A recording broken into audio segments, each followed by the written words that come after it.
Hello, this is Cake Palace by Delight, and I'm glad you're joining me for this video today. We're going to be making a trunk or chest box cake, the traditional trunk box cake. Yeah, we're going to show you how I make mine. Alright, now here with me is a rectangular cake. This cake is, the size is 10 inches, 10 by 6 inches. That's the width is 6, the length is 10. That's the size of the cake, and this is a 5 inches round cake. That's what I'm going to be using to make this small trunk box. Now I'm going to cut the cake into two.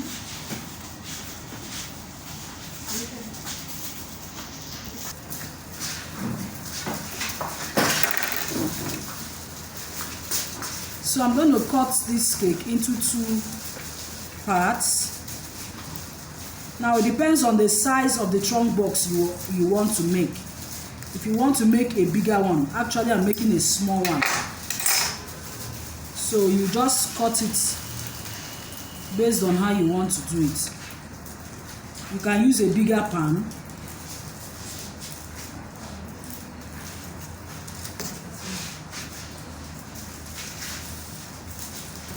I'm trimming the sides so that they are the same.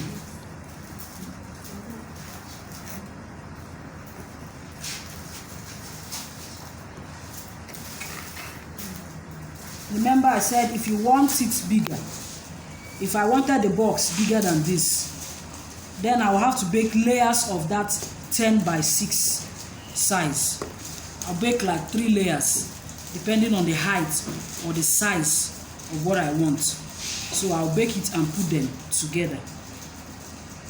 But I'm making a small one here.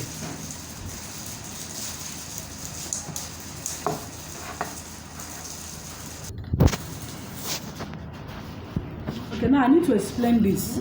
Now, if you're making, like I said before, if I didn't want the cake as the trunk was as small as this, assuming I want the size to be like the 10 by 6 inches, all I will have to do is I will have to bake 10 by 6 inches. I'll have to bake like 3 layers of it, then place them on top of each other just like I've done. It means the trunk box will be bigger. If I want it even bigger, I can bake 12 by 8 inches, 3 layers too. You place them on top of each other without cutting it into two like this. Just place them on top of each other, then trim the sides. That's all. And then I have what I want. So that's I just wanted this one small. That's why I had to do it this way. Now the next thing I'm going to do is this, the 5 inches. Now if you measure from, how would you know the size of pan to use, the size of round pan to use? Now I know that, remember, when you divide, if you're using, let me take for instance, you're using 10 by 6. Now the width, the length of the width, since the width is 6 inches, that's what I'm using. You will use 6 inches round pan. So that by the time you divide it into two, the length of this cover would also be the length, the same width, that of the width. You understand when you divide this so that you get it better. Now I'm going to divide this into two. So now, if what you are checking is the width. If the width of the trunk box is 8 inches, you have to use either 7 inches pan. Probably 7 inches will be better. 7 inches pan or 8 inches round pan. So by the time you divide it, see what I mean? Can you see that? You see that? This is 5 inches and the width of this is 6 inches. Now if your width is 8 inches, you have to use, if it is 6 inches, you use either 5 inches or 6 inches round pan. That's for the cover. Now we're going to put them together. I'm trying to put them together as one. This is going to be the cover of the trunk box.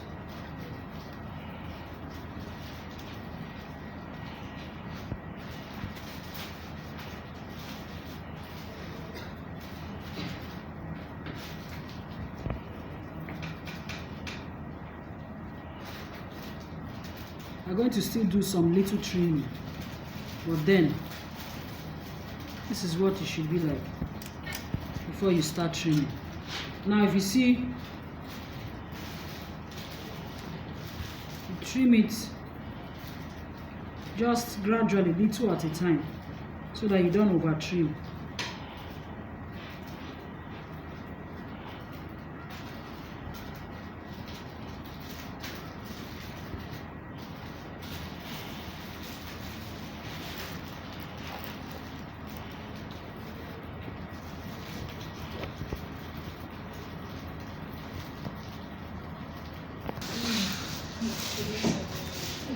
Okay, now you can see it's fully carved.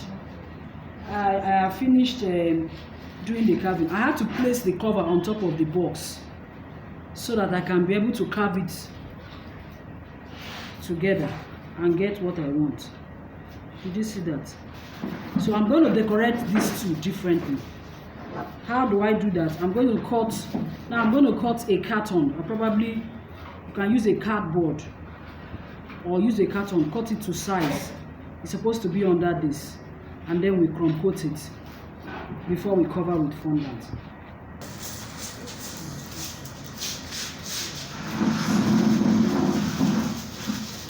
Now I'm crumb coating the cake.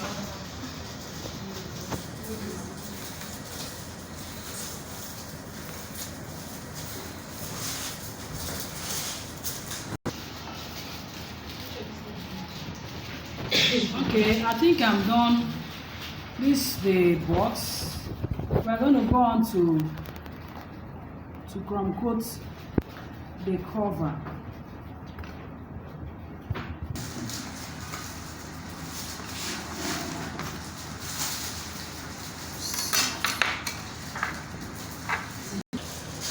Alright, now I'm also crumb coating the cover. You see, I've placed the little carton beneath it, and then I'm also going to crumb coat it. Done with crumb coating the cover and the box itself. You see what it looks like. Try to get it as smooth as possible. Now we're going to go on to covering it. Actually, you can actually use a white fondant if you want the box white. If you want it brown, you can use a brown fondant. Color the fondant brown. We are using a brown fondant for the purpose of this video. So let's roll out our fondant and cover our cake.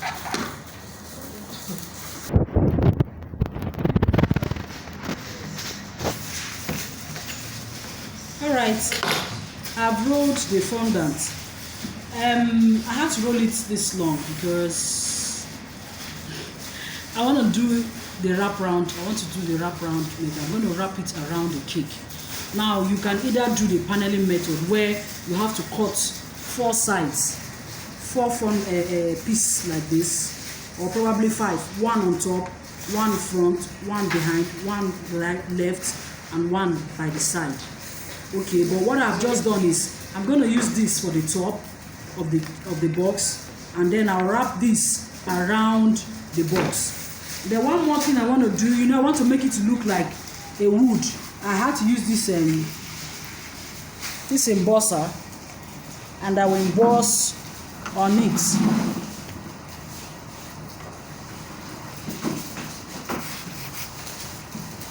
I will emboss on it all through.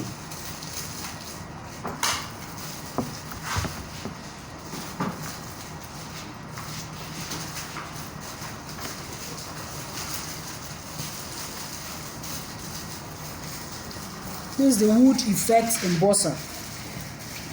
If you have it, I think they also sell the wood effect mats. Whichever one works. So just press hard on it, and it gives you what you want.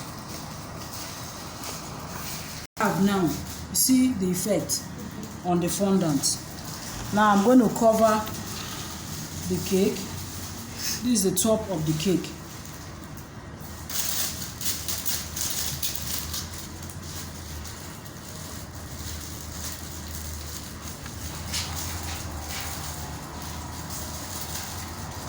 Then I'm going to cover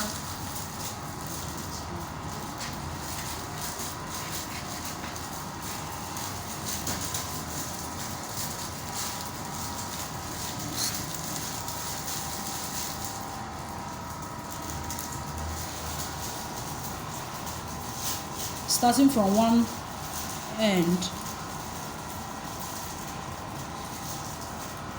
Don't worry if there's excess, you can always cut it off.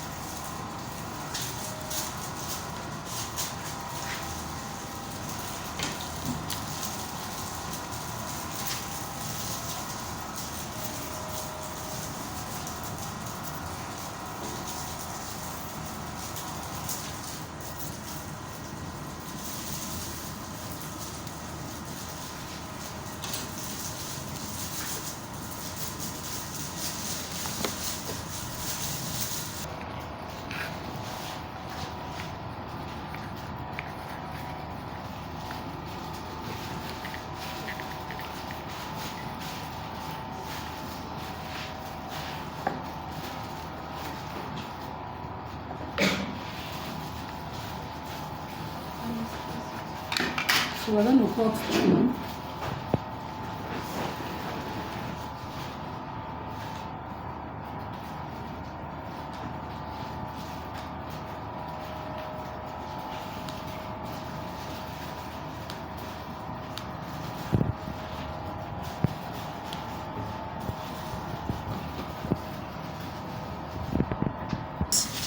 So same thing applies to the cover. I've done exactly the same impression. You can also cover it in 3 places. Cover here, cut another one here, and then one here. Whichever way works for you.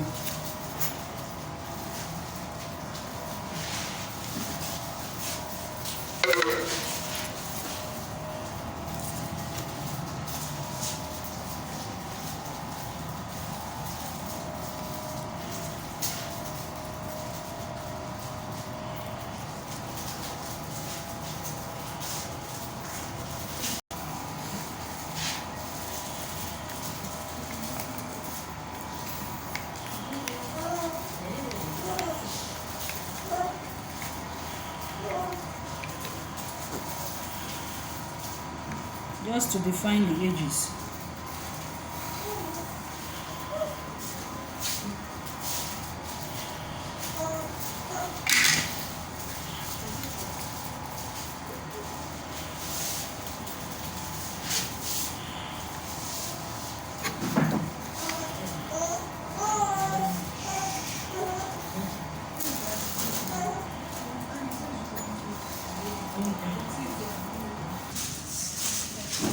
Okay, now I'm going to paint. I'm using I had to mix edible spirit and color. I'm going to paint brown. Depends on how, I don't want it too dark, so I'm starting with a lighter color.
Now the reason why I like to mix with either edible spirit or probably an alcohol. Edible spirits will just escape and it will still remain dry. It dries faster rather than use the color just the way it is. Now I'm going to show you how I'm going to make it I'm going to make some parts of the coloring browner. That's what will give it that look.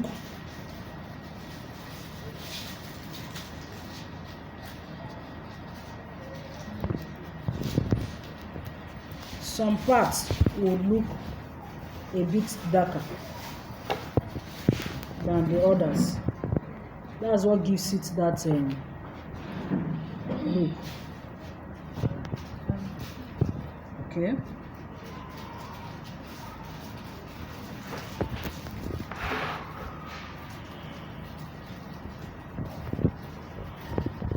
Now I had to cut these stripes using this. Just roll out the fondant, cut the stripes using my stripe cutter. Now I'm